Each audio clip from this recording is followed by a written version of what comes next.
Since coming to the club, the following have been elected: Drew, Doig, Johnson, Tolson, Ryan, Kinwell, Shields, Travaglia, Norton, Mendes and Donahue. To see my name on the board in that esteemed company is humbling enough, let alone with Robertson, Blase, Dudley, Simpson, Croft, Stamps, Webb, Holton, and of course, Williams.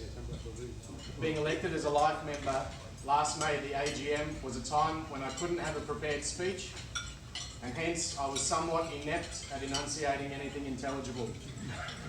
Hence, I put down some thoughts about the game and the club that hopefully resonate with all of you. This sport that we love is unquestionably strange and nonsensical to outsiders. Cold shirts, pants in summer, prepared to stand in the sun for 5 hours, use weird equipment. The vernacular to describe gameplay is almost a foreign language in itself. Interpretation of certain rules can be unpredictable. It takes so long, and seemingly at times, nothing is happening. And on top of that, the mandatory hours spent discussing upcoming matches and tactics, recalling the minutiae of key moments from matches past, and reliving the halcyon days can often extend well into the night after the day's play.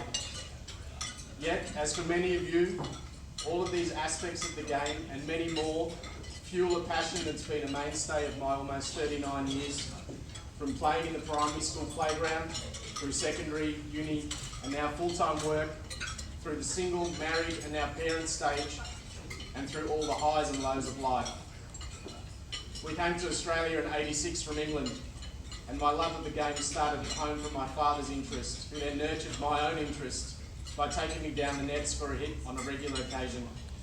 After much pestering of my parents, I started juniors at the age of 11 at Glenwaverley Junior Cricket League, affectionately known as La Pen, and played school cricket for De La Salle, Deo Duce, hashtag just for you there, Crofty. My foray into senior cricket started at 18 during first year uni in '98, heading to Monash Uni CC, who were at the time in the subbies, with good friend and mediocre player, Daniel Junkia, in the pre-season in August at the invite of one of our former high school teachers, John Murphy, who was a coach. After 3 weeks of pre-season, our family was served with some confronting news in my 10-year-old brother being diagnosed with leukemia at the start of September, and who then tragically passed away a month later. From diagnosis through to my return at the club in mid-October, the coach had been extremely supportive, but I couldn't have anticipated guys that barely knew me making it a point to get around, both at training and then for my first game against Ormond under skipper, for those who remember, Yasser Kabartier. This was behaviour that I have tried to emulate through my own career thus far with others. In my first senior game, I continued my love of the scorebook from junior days, as I hated and still do, not umpires, going out to umpire. While I was lucky enough to win a flag in my third year of senior cricket, it was all over after 4 seasons due to the disappointing merger with Oakleigh and Waverley, now Kingston Hawks, whose results today continue even now to have them coined as the Moorabbin of Premier Cricket. I came to Oakleigh in August 2002 with approximately 35 other Monash players, including Andrew Donahue and the now slightly better than mediocre Daniel Junkia. Webby was president, Wives was coach, Allen was Allen, Rolly was Rolly, and of the present day playing list, Shieldsy, Chaps, Nordo and the Splats were playing. Oakleigh was a much different place then in many ways, but we were welcomed with open arms into the fold and had the luxury of playing on the impeccable VW Nickel and WA Scannell reserves, the latter of which I played my first game here under skipper Frank Gagliardi. The triumvirate of merging ex-Monash players with OCC players in 2002, Vince as senior coach the following season, and the resurrection of the junior program, the gift that keeps on giving today, under Neil Croft, formed the foundation and the culture of what was to become the juggernaut that OCC is. I consider myself lucky that my playing days so far have been during the modern glory years of OCC. 7 club champs, 17 senior premierships, 4 T20 premierships, and even a winter cricket premiership over the last 17 years. In the previous 17 seasons, the club had won only one men's and 2 women's premierships. Now, over these 17 seasons, I've been privileged to receive so much from the club, so much more for my life than I could give back. So what has the club done for me? It's allowed me to complete my engineering degree and graduate.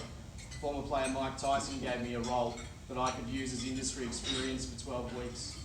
To continue friendships that began during Monash days and also allowed me to make so many new good friends over the years. Continue my love affair and OCD with scoring. Make long-winded speeches that you were forced to listen to. Provide a level of entertainment with my annual reports.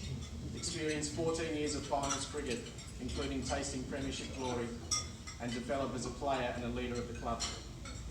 I'm an unabashed fan of the lower 11s, and what may seem to be a tough job as 4th 11 captain is purely made easier by the people around. I'm inherently grateful to the club as a whole, from president and first 11 captain down, who continue to not write off the lower 11s as the rest, aim to buy into balanced teams and have a genuine interest in how things are going. I'm also appreciative of the senior players that are prepared to play in the lower 11s to allow us to remain competitive consistently.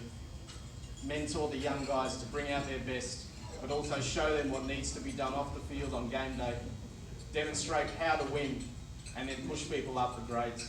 This doesn't happen at many clubs, and it's evident in the style of play that we sometimes come up against Noble Park. We're proud that we've seen the likes of Brambleby, Croft, Fabris, Iverson, Latham, McCarthy, O'Keefe, Raymond, Robert Stamps, and many others start with us only to move on to higher 11s. Now there's a thread that has sort of weaved through here, the people, as a test. Dhruv Mohan, Caulfield Cricket Club, Steve Limbrick, John Raptis, Jeff Latham, Box Hill Cricket Club, Val Holton. The mere mention of certain names or clubs brings a nod of recognition, a wry smile, a scoff, a shake of the head, excessive profanity, or perhaps a combination of all, a reaction nonetheless. While the game has its idiosyncrasies, it's ultimately the people that are the club.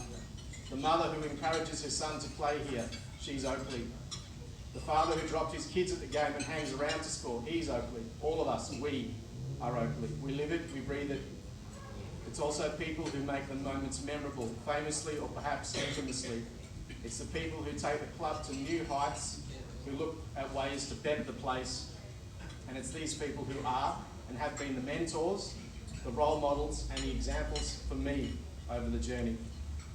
I first came across the term life member when looking through some paperwork at my parents' place. After leaving Kenya in 1968, my father and his brother had founded Simba, a football club that played in North London, made up of predominantly Goans from East Africa. My father was named as one of the life members on this paperwork, and I recall going around to the houses of players to drop things off, setting up halls for club functions, and numerous other activities on weekends in London. Knowing how hard he worked to support my mum, my brother and myself, I can only imagine how hard he worked for the club to ensure that the wheels turned each week, let alone for the future. The regard for the award of life membership was made clear to me in younger years from reading the biography of Hawthorn rover John Platten. While I'm an Essendon supporter, Platten was one of my favourite players when we first came to Australia, and why I wear 44 on the one-day top. He mentions that to keep it fresh, I've chosen to use the 2 most recent life members, who in different ways have been role models to me and hopefully others over the journey. I first met Glenda Splatt in 1995 at Larpent Reserve when I was coaching one of the under-9 sides there. Andrew was one of those that I coached in the team, and Glenda would be doing the dropping off, watching and taking home. Fast forward to 2002, and Glenda's doing the same thing with Michael and Andrew at OCC. While she is historically tied into Oakleigh, her own buy-in and willingness together with Peter to not only love and support their sons over the time, but to continue to serve and embrace OCC out of sheer love for the club has stood out to me. And Andrew Donoghue, approximately 330 VSDCA games, numerous flags and hundreds, one who you want on your side when things get tough, and one who no one would say a bad word about.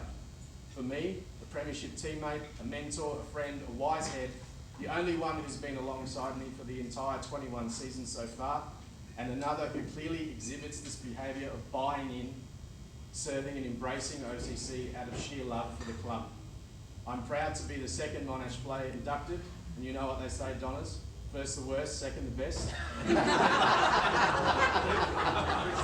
This is an award that you can't win, you can't earn. You could be eligible for it, but never receive. I'm proud and overwhelmed to call myself a life member of this club, and this award will sit proudly next to my premiership medals as the pinnacle of my time here. I'm from the old school, in that Saturday's worth of cricket, and that was that. Other priorities were put off, moved, or unattended. I'm a bowler who can bat. I love taking wickets as much as when I first started playing. I've had my car for 20 years. I've been a part of this great place for 17. These are all things that I don't plan to change.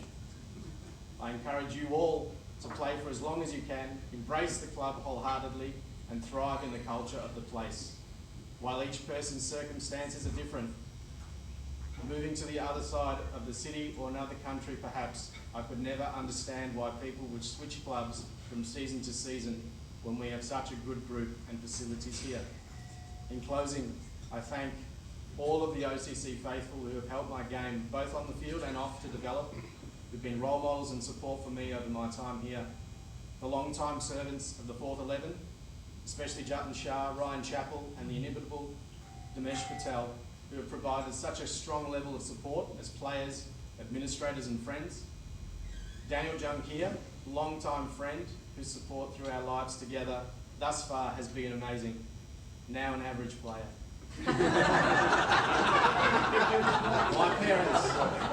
My parents for all their continued support over many years, and for perhaps detrimentally fostering a love of the game that has become an obsession.